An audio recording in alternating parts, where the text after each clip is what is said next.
Alistair Overeem, and we'll take our first set of questions from Gabriel Gonzalez with Stateside Press. Alistair, how are you? Good, how are you? I'm doing good. Thank you for asking. Alistair, I wanted to ask you about some of your biggest moments, highlights from your career, both in and out of the cage. I know I'm a little late on this one, but I think a lot of fans always wanted to know, how did you end up in the music videos from LMFAO? Sexy and I Know It and Sorry for Party Rockin'. That's a long time ago. That's 2010, 11, 12-ish. Okay, so I was in LA at the time and just happened to be there for other stuff. And then one of the LMFAO guys is a huge fan. And we have some mutual friends. So they kind of put us together with the guy that had there on the set. And I just went there to say hi. And then it was like, oh, yeah, cool. Come in the video clip. And then before I know it, I was in the video clip. But that was like, yeah, both times. I mean, I think a lot of fans were like, one of the most unexpected cameos by a UFC fighter at the time. Kind of funny. And we never really got the story of how it came together. Recently, people are saying Michael Chandler had the best UFC debut 2 weeks ago, but then a lot of people argue, what about Overeem against Brock Lesnar? So I just want to ask your opinion. I mean, you were there. Do you feel you had the best UFC debut? Definitely better than Michael Chandler. All respect to Michael and his performance, but yeah, I don't think you can compare those two fights, right? Alistair Overeem versus Brock Lesnar 2011, or Michael Chandler versus Dan Hooker. I don't think you can make a comparison between those two. What do you remember most about that fight in particular? Because there was so much attention, obviously his WWE stardom, and then at the time you were coming in, you had all those belts from all the different organizations.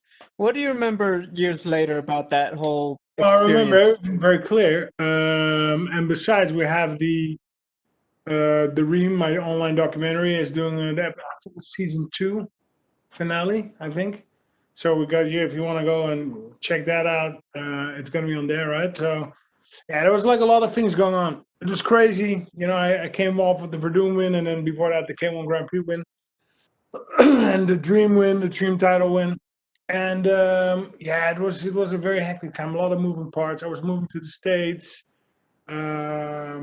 Fans everywhere. I couldn't walk normal in the Vegas. I got just chased by fans. And yeah, it was a crazy time. I'm actually happy that it's not as hectic anymore, and it's kind of like a little bit more calm and soothing. Final question, just how do you see yourself getting the win against Volkov this Saturday? Well, I'm not going to talk about the fight, but I do see myself winning. I do see myself dominating him everywhere, stand up and ground. And yeah, one outcome only. My hands raised. Hey, thank you, Alistair. Good luck. We'll take our next set of questions from Santiago Sanchez with 85. Hi, Alistair. Greetings from Amsterdam. I will ask one question in English and then one question in Dutch. First of all, your last 4 wins all came by serious ground and pound finishes. Is that the game plan again, Alistair, to bring the fight to the mat when the moment presents itself and do some damage there? When the moment is there, we're probably going to take him down and give him some J and pay. En de last question for me in Dutch. Goedemiddag, Alistair. Je staat alweer klaar voor jouw 5e main event op rij. En het lijkt erop dat je nog lang geen gas terug aan het nemen bent. Dit gevecht met Volkov zou passend zijn geweest voor een grote UFC-show in Amsterdam. Helaas is dat door de situatie nu niet mogelijk. Is dat wel iets wat nog hoog op jouw verlanglijstje staat, Alistair? Om een groot gevecht naar Amsterdam toe te halen? En om een prachtige walkout te doen in jouw eigen stad? Met jouw eigen fans achter je? Jazeker. Corona heeft veel roet bij heel veel mensen in deze gegooid. Gelukkig vechten bij de UFC wel door. Het is even afwachten nu. Natuurlijk, als ik in Nederland vecht, dan wil je natuurlijk publiek erbij hebben. Op dit moment is er geen publiek mogelijk. Ik denk dat het nog wel even gaat duren. Maar goed, gelukkig kunnen we in Vegas en Abu Dhabi vechten. En ja, zodra het weer mogelijk is, dan gaan we ervoor. Hè? Heel erg bedankt voor de tijd, Alistair. En veel succes op Fight Night. Thank you so much. Thanks. We'll take our next set of questions from Damon Martin with MMA Fighting. Hey, Alistair, I don't want to open on a sore subject, but I want to ask the question. I know after your last fight, you've been looking for that rematch with Jairzinho Rozenstruik. Obviously, you got Alexander Volkov. I'm sure there's nothing against Volkov, but you're fighting in February. Jairzinho is fighting later this month. Was there any disappointment that they didn't match you two up again? Well, he didn't want to take the fight, so yeah, then we move on, right? That's it. Did they offer him the fight? He didn't want the fight. Do you, at this point, will you chase it any further with him? Not necessarily. Not necessarily. I'm more focused on me than on running after. You know, he already didn't want to fight me, so yeah. What can you do? Yeah. I know you've said a lot about, making this final run towards the UFC title, and obviously you've been on a good win streak right here. Does that, I mean, you've faced so many pressure situations in your career, the K1 tournament, all the things you've done, but does that raise the intensity, raise the pressure in these fights, knowing, what you said about, towards the end of your career, making this final run? Does that raise the intensity at all? What exactly? Like, does that raise the pressure in this fight? You basically said, you're making this final run, you're going to make this last run at the title. Does that raise the pressure in every single fight you have right now?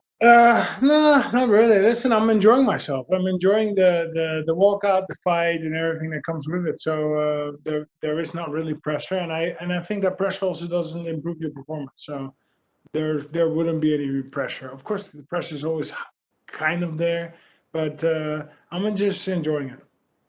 I know you have had a lot of great training partners and a lot of great teammates over the years, but I talked to your teammate Curtis Blades about a week ago, and he just raves about working with you and how much he loves, enjoys working with you, how much you've added to his striking game, and how much he's helped you as much as you need. He actually said that he doesn't know how much he can add to your ground game. You're pretty good on the ground already, but obviously he fought Volkov pretty recently. How much did he add to this training camp, and how much has it meant to have Curtis as a teammate? Because he speaks your praises pretty constantly.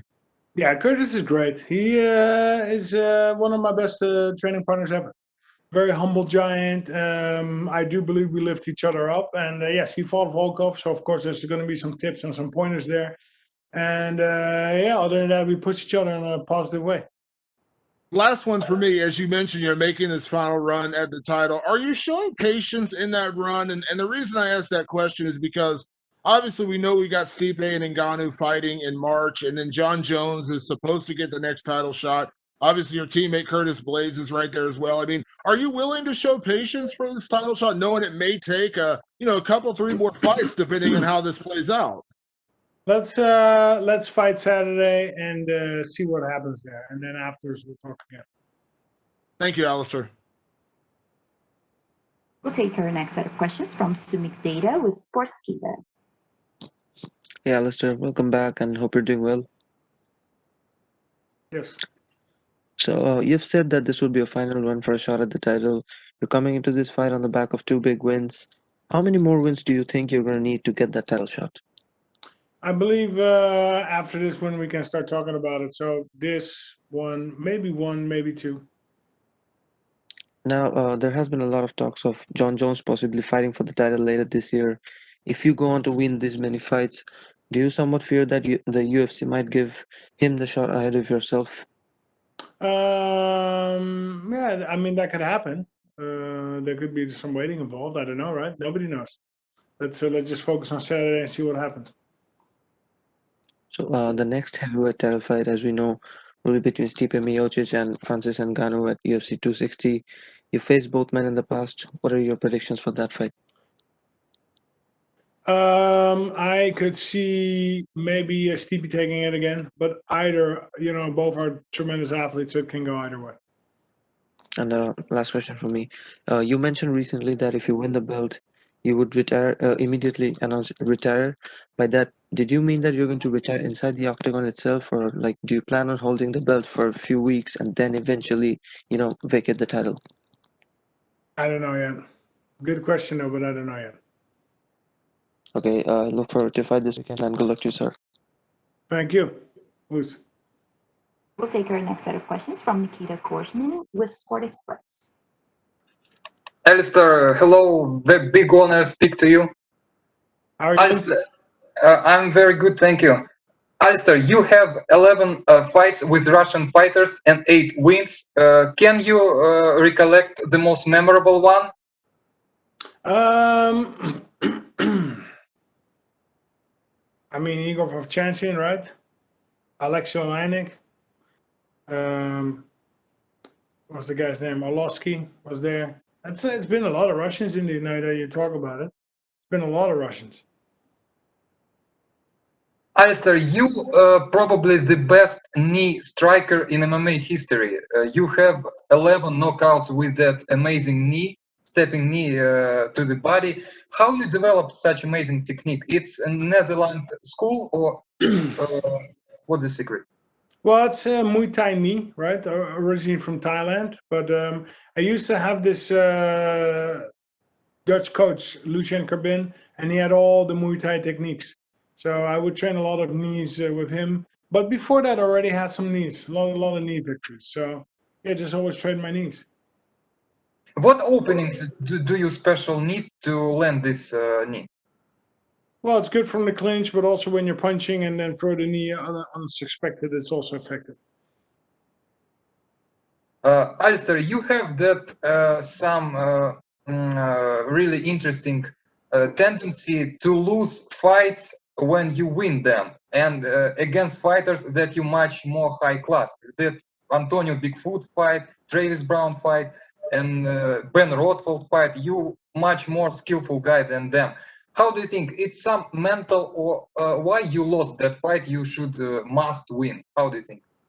Well, listen, fighting is fighting. There's an X factor. Anything can happen. In general, I believe I win 80% of all my fights, so we're still good there. But listen, it's a real fight. Things can happen. You can actually lose a fight. There's no guarantees for me. Alistair, do you remember such a Russian fighter, Yuri Kochkin? You have 2 fights with him in rings, and he won this fights. Do you remember him? I do. Believe it or not, I have interview with him 1 week ago, and that wins overuse for him so much important that in his application WhatsApp on mobile phone, in his photo profile, he has screenshot from your fight, and when ref raised his hand. Just imagine how this wins important for him, and he remembers the meeting with you in Yekaterinburg after the fight. Some cups of beer, and he said that you're an amazing person, and he would dream to communicate with you, but he doesn't know no English, no Dutch. So maybe some warm words for him. You know, he will be very happy to listen to them. Yeah, say hello to him. And is he still in Yekaterinburg? Yes, he lives in Yekaterinburg. He's now 56 years old. He's a karate coach. Yeah, tell him I will come looking and visit him sometime. Probably after COVID, so probably next year. But I will come to visit him. A very respectful gentleman, and it was an honor to have shared the ring not once but twice with him. Alistair, you have 3 ground and pound wins in your last 5 wins. It's because you moved to Team Elevation, or why your ground and pound became so terrifying? I kind of always liked it, but Team Elevation really likes the ground and pound. So yeah, we do train a lot. Alistair, your last submission win was in 2009. How hard work you now on your submissions, and what submissions you like the most on this period of your career? Yeah, we have submissions. We train them, but I don't know, for some sort of reason, you know, it takes 2 to tango. Your opponent must also cooperate with the submission. And yeah, I don't know, for some sort of reason, it is more ground and pound. You're right. Alistair, some words about Alexander Volkov. He's some kind of new breed of heavyweight. He's very tall. His karate style, very unique style. Does he bring something special for you? Definitely have the reach advantage. I think he's a strong fighter. I think he's a technical fighter. I think he's also a very intelligent fighter. So it promises all to be a very good competition. Alistair, last two questions from me. You have a lot of sparrings with John Jones. Have you ever wobbled him or hurt him in sparrings? I would not talk about disrespectful about John. But he in top 3 the most talented fighters you ever sparred. Yes, maybe. Yeah, he's very good. He's very gifted. It will be a very good move for him to come up to heavyweight. I foresee a lot of excellent fights. Alistair, last question. I've talked to Frank Mir last year, and he said that his body felt beat up because he has so long career. You have endless career. When you woke up in the morning, does your body feel a little bit sore, painful, or that Jamaican genetics so crazy that you feel still amazing now? I'm still 100%. Still 100%. Alistair, thank you very much. Thank you very much. Big honor speak to you, and good luck. Thank you. Thank you. We'll take our next set of questions from Cody Cruz with For the Win MMA. How you doing, Alistair? Good to talk to you. Yes, good afternoon or evening or where you may be. I'm in Santiago de Chile, so it's evening yet. Thank you for asking, man. We could spend hours talking about all your accomplishments in combat sports. When you started this journey, could you imagine that you'd still be a top 5 contender in the biggest platform the sport has to offer at this stage of your career? Well, I mean, when I started, I you never know when you're that young, right? I never could imagine after 20 years I would still be fighting. 24 years actually, but yeah, it's been an amazing journey. I can only be thankful and happy for it. Alistair, what would you say is your favorite moment in your career so far? Well, I've had several different good moments. I don't know. Ever since joining Team Elevation has been a great moment, right? We've had a great development in the last 2 years. Great fights, exciting fights. The K1 period was amazing, right? Winning the K1 championship and then a couple weeks later the Dream Championship. Earlier, the light heavyweight Grand Prix Pride was also an amazing moment. So my career having its ups and its downs, but every time coming back up and having a great moment. Alistair, you mentioned Elevation Team. How did you feel for this fight camp? I read that you seclude yourself and your girls to get into battle mode. That's the way you put it on social media. How difficult is it for you to lock daddy up and get ready for war? Yeah, so I don't see them for a month or so, and I just focus on myself and I focus on the fight. Focus on training. Yeah, I have to say, getting older and seeing them grow, and it becomes more hard. It becomes more difficult. Very true. Well, you have multiple titles to your name. How important is it for you to hold UFC gold in terms of legacy? Is this something in your mind at all, or you don't pay attention to that? Well, a little bit, but not too much. I foremost always try to enjoy myself, and I think if you're thinking too much about the belt, you're maybe not enjoying yourself. So I don't think about it too much, but it would be nice to win the UFC belt, cement the legacy as the great of all times. But again, the focus is just on feeling good, training good, doing things I like. Well, you said earlier that you didn't want to get into any specifics in terms of the fight that you have with Alexander Volkov, but I wanted to hear your thoughts on Volkov in terms of skill set and overall competitiveness. Well, I definitely do not underestimate him. I think he's an excellent fighter, excellent striking. I think he's intelligent, and I will need all hands on deck to beat him Saturday. With all the talks of this being your final run in the division, do you have a message for all the heavyweight competitors out there? No. Fair enough. Do you have a plan for your life after fighting? Would you still be involved in the fight game somehow? Yes, I will definitely be involved. I intend to become a coach. I'll create 2 teams, one in Thailand and one in my native Netherlands. So I'll be between these 2 spots, Netherlands and Thailand, and a little bit USA. Well, Alistair, it's been an honor to share a few moments with you. Thank you so much for your time. Best of luck in your fight, and congratulations for an amazing career. Thank you, sir. Bruce. We'll take our next set of questions from Fabricio Sosa with Quaddy. How many of these are there? Hi, Alistair. Sorry for my bad English from Argentina. Nice. How are you? Fine, fine. After a great career like the one you have, how do you get motivated to keep going? Well, it comes automatically because I just really like to train. I like to get in shape. I like my team. So it's automatic. I'm just doing what I like to do. So that is where the motivation comes from, right? I like it. It's my passion. How do you analyze the evolution of MMA since you started until today?